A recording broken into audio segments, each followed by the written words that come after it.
The Gray Man. Okay, guys, I like this movie. I've heard it's been getting less than positive reviews, some negative stuff, but I actually quite like it. I'll just go down a list of things that I liked about this movie. I've just been looking at my notes a little quickly. Um, okay, first and foremost, fight scenes by far. The Russo brothers, you two, man, bravo. Because a lot of people complain nowadays about the MCU. I won't get into my issues with that, but I think the MCU has a lot more issues that go back a lot further than people want to admit. But fanboys be fanboying, right? But long story short, the Russo brothers I think have a better future, in my opinion, outside the MCU than in it. Even if they return in the future to do Marvel films, there's something about this movie and its fight scenes that you can tell that they're on a path to become the Western equivalents of certain Hong Kong style directors, right? I have not seen enough South Asian movies, but I hear they have great action too. Shout out to Dhanush, who's in this movie, who I've heard is a big actor out in India. He was great, his scene was great. But my favourite scenes in this movie, unfortunately, it's also like a backhanded compliment. My favourite scenes in this movie are the scenes that usually take place in dark settings. So by that I mean there's a scene with fireworks at the start of the movie that I like, but it's very strategic, and you can tell they're covering faces, so they're using stuntmen so they can film more without cutting. And there's another scene I like that's a short scene, it's a flashback scene that takes place maybe in the middle of the movie, and I like that too. But again, that leads to a flaw that I'm very aware. Again, judging the Russo brothers to a stricter standard than the average Western action filmmakers, very aware that they still cut a bit too much for me. I had a bit of that same feeling, with the first fight scene in Mortal Kombat, the 2021 film. 2021? I think so. I forget when it came out. I had that same feeling with Mortal Kombat, the 2021 film. The scene between Scorpion and Sub-Zero. I hated how much that cut, especially with people like Ryuki, Sanada, and Joe Taslim. They are amazing, outstanding fighters. You compare that also in this movie to Ryan Gosling, Chris Evans. There's great scenes where they fight well, but they're still cutting just a little bit too much for my liking. So I'm very aware of the fact that my favorite scenes in this film are scenes where there's a lot of darkness. Apart from, maybe the one exception to that is there's a scene, the last fight scene between Ryan Gosling and Chris Evans's character. I really like that scene too. That scene and the fireworks fight scene near the start of the movie, favorite parts of the film as far as the fighting goes. I like close knit boss fights, like between 1-on-1, sometimes 2-on-1. Those are my favorite fights in any film. Yeah, and I love that. What's the other thing I like about this movie? Oh, I just like. Again, I like Ryan Gosling. I like that he wasn't talking too much. It was like on some old school Western shit. Again, I've heard so many like mixed reactions to this. It's funny. My thoughts on this movie is more informed by what other people think to a degree than me, because I was trying to think of flaws, and I just thought to myself, I wonder if people realize this is Ryan Gosling's thing. Like, maybe is better done. That's kind of silent kill mode thing in Blade Runner 2049 for sure. Actually, in Blade Runner 2049, he's much. I don't know. Maybe just Denis Villeneuve is a much better storyteller visually, so he allows him to do stories. Give me 1 second, guys. Let me charge my laptop.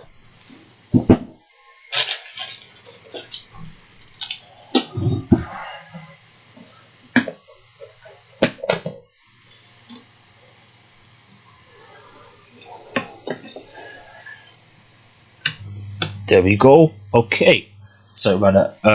I don't know why it's maybe Denis Villeneuve just visually as a storyteller just allows actors to tell a story better through their looks, through their mannerisms. So someone like Ryan Gosling shines a lot more, being that kind of mute. I've heard a meme that it's like he's the cereal meme where it just has a flat face, so you try to put cereal in his mouth and just won't go in. I feel like maybe there are other films that serve that better than this film. That's a critique of Ryan Gosling's character in this film. But again, it didn't seem bad. He's supposed to be a stone cold killer. He murders so many people in this movie. It's fucking amazing. I love it. Speaking of stone cold murderers, I love Chris Evans. But you know what? Before I get to Chris Evans, I just thought of something. The world building in this movie is another big thing I like. For example, the fact that Chris Evans as the villain, the reason why he can get away with so much, he's not CIA.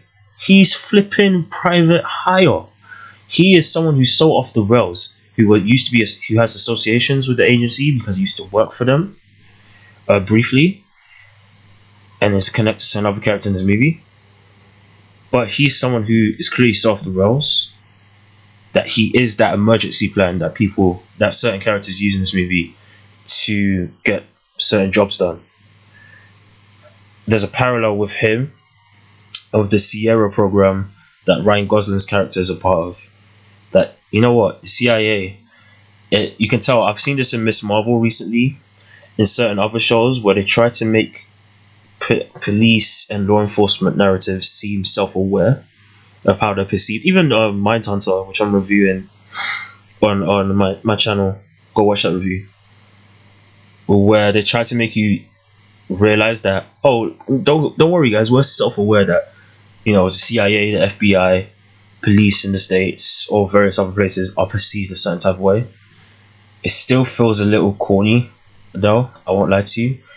But within the context of this movie just being a straight action movie, I don't mind it, because at least through these characters, like a Chris Evans, like a Ryan Gosling, it's made very clear the CIA is always going to want disposable people who have free license to go to get certain things done a certain type of way without being explicitly connected to the CIA, right? Without being explicitly connected to higher powers.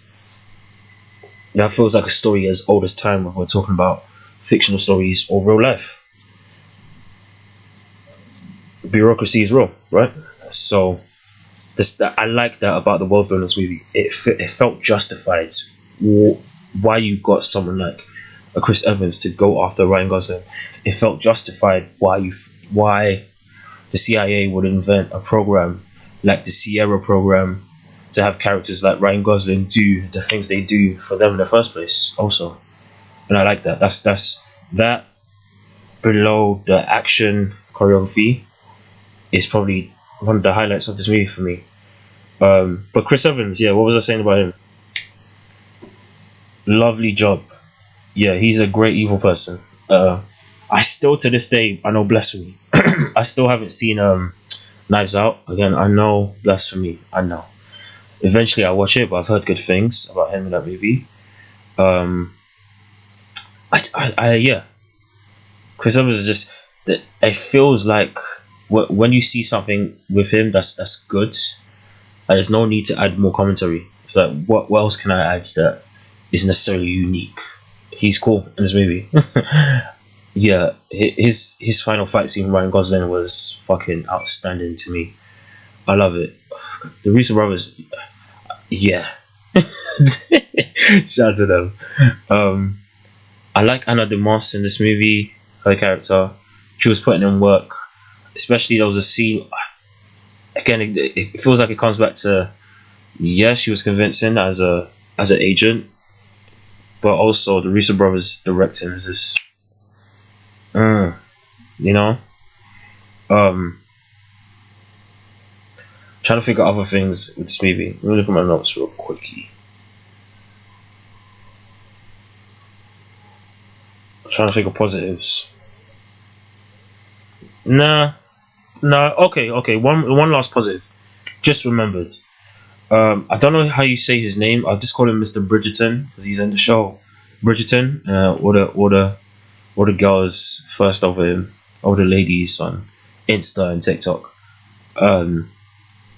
Red. I don't know how you say his real life name. Mr. Light Skin dude in the movie. I don't know his name. Rege-Jean Page. If I know I'm mispronouncing that name, and I apologize. I don't know. I don't even know his character's name in the film. Yeah, to me, it's not that kind of movie where you memorize everyone's names. I know Lloyd is Chris Evans. Six is Ryan Gosling's character, but that's because those names are basic as heck. Carmichael, I think his name is. Okay, Carmichael. Reg-Jean Page or something, Mr. Bridgerton, I call him that. I love him in this movie. I love the kind of villain he is. We need more villains like that just feel like just dirtbags, but they're not dirtbags because they physically touch you, but they're still dirtbags, and you know that there's a suave dirtbagness to them, you know. Gustavo in season 3 The Boys has that, and season 2 The Boys. Gustavo in most of his roles in general has that. It's funny, he kind of looks like an older version of the guy in this movie. Reg-Jean Page, the Bridgerton actor person. But yeah, Gustavo has a little bit of that. It's just a certain type of villain that I like in these kind of straight action or thriller films, or such and such type movies that I love to see. And he was great. If they ever did a sequel, I want to see him. He has a great future ahead of him in terms of his acting career, and I hope to see him in more interesting stuff that makes him flex that type of role, you know. Apart from that, let me get to my critiques. So I hated the drone shots, the panoramic drone shots. I hated that shizzle. Once, maybe the first time it happens is like, I don't really like this. But the more I think about it, and the more times it happened in the movie, disliked it so much. I wish they didn't do that. Again, speaking of the Russo brothers being on their way to be in the Western equivalent of Hong Kong directors, again, you're still on your way. You're not there yet. Please believe that. Understand that. This is one of the reasons why those drone shots, they were trying to be ambitious. Fair enough, you take risks, but still something so cringe about that. It's like, nah, mate, I'm good. Too much. What else? Oh, okay. Some of the dialogue, but again, I don't expect. Is a straight dumb action movie. I don't expect dialogue to be super duper amazing. But I was very aware of it with there's a child actor in this movie. Wow, that's the one area where I would understand if, assuming people have these critiques as well, because like I said, I've heard bad things about the reviews. If people are pointing out that type of stuff, the child acting dialogue, I completely agree. There's something that's so cringe right before like the last fight scene between Ryan Gosling and Chris Evans. I was just rolling my eyes like, get it, like piss off, just go play with your Barbie dolls or some shit. It's like, why?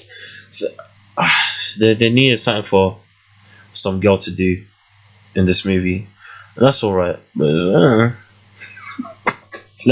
go away. But those are my critiques for the most part. I like this movie. Yeah, I'd recommend it to people. Just don't go in expecting anything apart from, for the most part, dumb action in the vein of like some 90s movies, some 80s films, so on. It's a straight action movie. It's like, yeah, I almost see it as comedic because everyone takes, apart from Chris Evans, everyone takes things so seriously. So I'd advise you to see it as like a more comedic film because of that. Just not Marvel comedic where everyone's making quips and I wanna jump off a cliff because of it. Thor Ragnarok. I thought,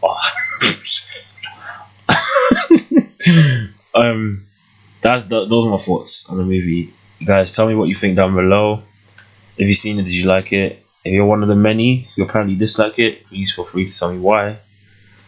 Um, Other than that, guys, like, share, subscribe for more. That's it. Signing off. Salute.